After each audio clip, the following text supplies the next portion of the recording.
अनिया ने एलजी के अभिभाषण को कॉपी पेस्ट दस्तावेज करार दिया। उन्होंने कहा कि संविधान में विशेष दर्जे जैसी कोई बात नहीं, जम्मू कश्मीर में केवल विशेष प्रावधान थे जो अस्थायी थे।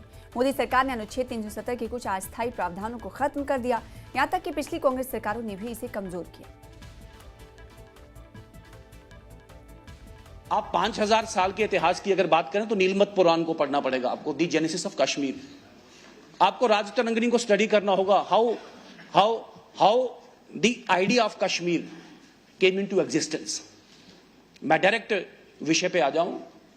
Special status, special status, special status. मेरी बात ध्यान से सुने सारे, क्योंकि we are all law makers और ये भी कानून साज असेंबली है यहां पे। There was nothing like special status. I'll repeat once again.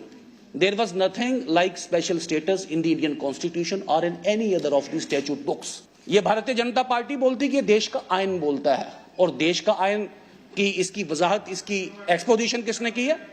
इसको एक्सपोजिशन किसने की है? सुन लें, जो आर्टिकल 370 का जजमेंट है, Supreme Court dedicates full chapter on it कि there was nothing like special status.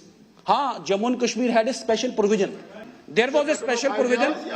मैं री आर्टिकल 370 वाले जजमेंट पे आ रहा हूं। There was a special provision in the Indian constitution, this is what the constitution bench judgment says, and that special provision was purely temporary.